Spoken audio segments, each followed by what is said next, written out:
আসসালামু আলাইকুম, কেমন আছেন সবাই? আশা করি আপনারা সবাই ভালো আছেন। আমিও ভালো আছি আলহামদুলিল্লাহ। এত সুন্দর একটা দৃশ্য এত কাছ থেকে দেখতে পারবো জানা ছিল না। অনেক বছর পর এরকম আমি নদীর মাঝে বসে আছি নৌকার উপর। যখন ছোট ছিলাম তখন একবার দুইবার উঠেছি, বাট বড় হওয়ার পর আর উঠাই হয় নাই। আম্মু এই সুযোগটা করে দিল, তো হুট করে আমাদেরকে নিয়ে চলে এসেছে এত সুন্দর একটা জায়গায়। তো আমার চিন্তাধারার বাইরেই ছিল যে আমরা এই জায়গাটায় এসে নদীর উপর এভাবে নৌকার উপরে বসে সময় কাটাবো। সব কিছুই আপনাদের সাথে আমি একটু করে শেয়ার করব, তার জন্য কিন্তু পুরো ভিডিওটা দেখতে হবে। এটা হচ্ছে মিরপুর ফেরিল্যান্ড বেড়িবাঁধ। যারা মিরপুরে থাকেন তারা হয়তো বা এই জায়গাটায় চিনবেন। তো যারা এখন এই জায়গাটায় আসেননি বা এখনও আপনারা খোঁজ পাননি এই জায়গাটার, তাদের জন্য এই ভিডিওটা। আপনাদের এর আগে এই জায়গাটার আমি ভিডিও দিয়েছিলাম, বাট এভাবে নদীর উপরে বসে ভিডিও দেব আপনাদেরকে কখনো চিন্তাও করিনি। আপনাদেরকে দেখিয়েছি যে ব্রিজের উপরে হেঁটেছি, ব্রিজ দিয়ে ঘুরেছি, আপনাদের সাথে শেয়ার করেছি। রাত্রের একটা ভিডিও দিয়েছি, দিনের বেলারও একটা ভিডিও দিয়েছি। হয়তো বা যদি না দিয়ে থাকি নেক্সটই দিয়ে দিব, আর যদি দিয়ে থাকি তাহলে আপনাদের কষ্ট করে আমার চ্যানেলে বা পেজে সার্চ করে দেখতে হবে। আমার জানা মতে আপনাদেরকে আমি অবশ্যই দিয়েছি, আর যদি না দিয়ে থাকি ফিউচারে অবশ্যই দিব, কারণ এই জায়গাটায় আমার প্রায় আসা হয়। তো যাই হোক, আপনাদের সাথে শেয়ার করি যে কীভাবে আমরা নৌকাটায় উঠলাম। এখান থেকেই নৌকা ভাড়া দেওয়া হয় 30 মিনিট করে বা 1 ঘন্টা করে, আপনাদের টাইম অনুযায়ী আপনারা ভাড়া নিয়ে নেবেন। আম্মু এখানে 1 ঘন্টার জন্য ভাড়া নিয়েছিল মাত্র 300 টাকা। তারা কিন্তু চেয়েছিল 500 টাকা, বাট আম্মু বার্গেনিং করে নিয়েছে 300 টাকা। তো আপনারা কিন্তু এভাবে বার্গেনিং করতে পারেন। দেখেন একদম ছলছল নদীটা, পানিটা কত ফ্রেশ, তারই উপর দিয়ে হচ্ছে সূর্যটা তাকিয়ে আছে। এত ভালো লাগছে দৃশ্যটা, দেখেন আমার কাছে এত ভালো লাগছে যে আমি কি বলবো। এরকম দৃশ্য আমি খুব কমই দেখেছি। এরকম নদীর উপর আমার কখনো ওঠা হয়নি, এরকম দৃশ্য উপভোগ করা হয়নি। আমার কাছে এত ভালো লেগেছে যে বলে বোঝাতে পারবো না। আমি হয়তো বা সারাদিনই এই নৌকার উপর থাকতে পারবো। আমি চাই আমার সাথে আপনারাও এই উপভোগটা করেন। তার জন্য আমি কথা বলতে চাচ্ছি না, আপনাদেরকে জাস্ট নেচারের যে সাউন্ডটা সেটা আপনাদেরকে শোনাতে চাচ্ছি।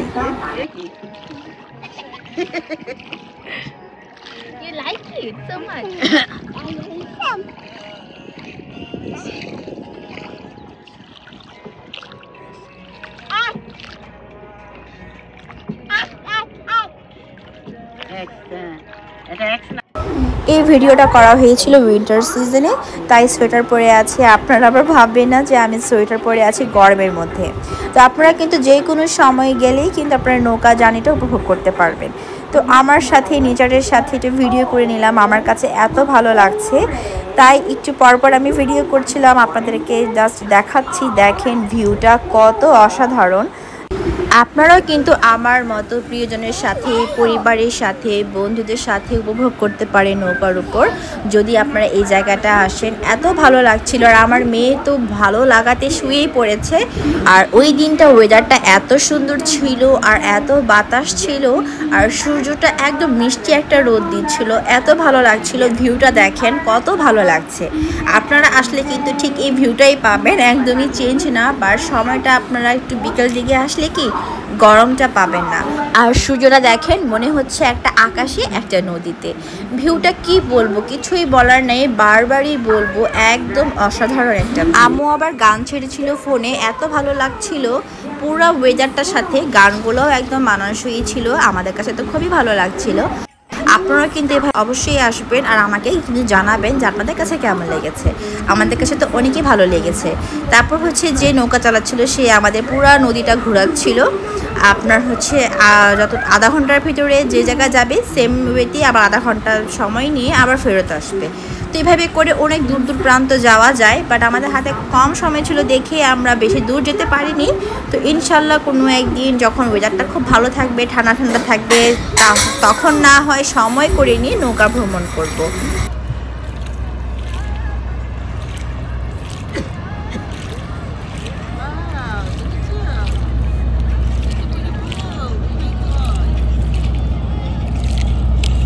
কি আছে?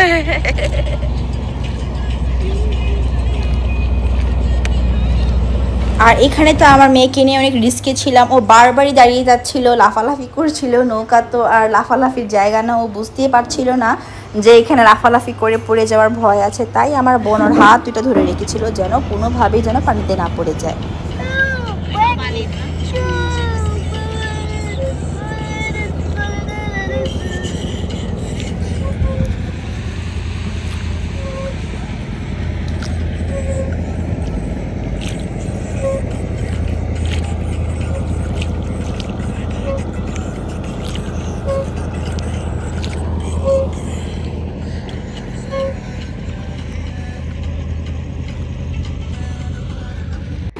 আস্তে আস্তে বিকেল থেকে সন্ধ্যা হয়ে যাচ্ছে। আশেপাশের পরিবেশটা দেখেন কতটা শান্ত হয়ে গিয়েছে।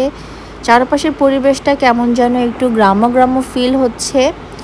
আর একটু পরপর বড় বড় হচ্ছে লঞ্চ যাচ্ছে, এগুলো হচ্ছে বালুর লঞ্চ। এগুলোকে কি বলে আমার একজ্যাক্ট মনে নেই, আমি যদি ভুল বলে থাকি তাহলে অবশ্যই আমাকে সঠিকটা জানাবেন এগুলোকে কি বলে। এগুলো হচ্ছে দেখলাম লঞ্চ ভরা বালু। আর এত আস্তে আস্তে যাচ্ছে, আমাদের কাছে এত ভালো লাগছে, তাই একটু ভিডিও করে নিলাম। মাঝে মধ্যে এরকম আসা উচিত সবারই। রেস্টুরেন্টে যাওয়া হয় বা ক্রাউড প্লেসগুলোতে যাওয়া হয়, কিন্তু এভাবে একাকী সময় পার করা হয় না। তো অবশ্যই আপনারা এভাবে করে সময় পার করবেন নদীর উপর, খুবই ভালো লাগবে। আর এখানে আমার মেয়ে দেখেন কি করছে, সে ওই যে ছোটোবেলায় যে আমরা খেলতাম না রাবার দিয়ে, তারপর কাগজ দিয়ে যে উড়ে উড়ে মারতাম, আমার মেয়ে পারছে না, দেখেন কিভাবে সে মারছে, বাট চেষ্টা করছে। আমরা এটা নিয়ে হাসাহাসি করছি যে ও তো ট্রাই তো করছে। তো কাগজ তো নেই, আম্মুর ব্যাগে এরকম টিস্যু ছিল আর রাবার ছিল, সেটা দিয়ে আমার মেয়েকে ব্যস্ত করে রেখেছে, কারণ বারবারই ঝুঁকে যাচ্ছিল, নৌকা দিয়ে পড়ে যাওয়ার চান্স ছিল। তাই আমার মেয়েকে কিছু না কিছু দিয়ে ব্যস্ত রাখা হয়েছে। কিভাবে ফেলতেছে ও, দেখি আজই খালি রাবারের ছোঁয়া লাগায়।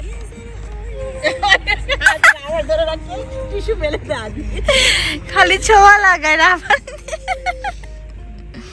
দাঁড়াও মানে ভিডিও করব, দাঁড়াও নাও লাস্ট ওয়ান।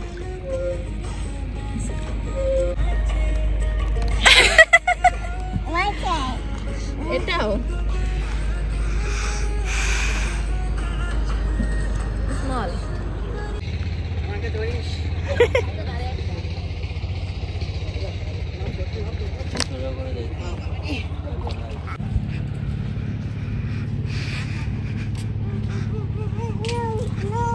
কি বলে মামি ক্যান্ডি, মামি ক্যান্ডি। ওকে নাও নাও নাও নাও নাও নাও, আসো চলো চলো। ওটা মামার মামার।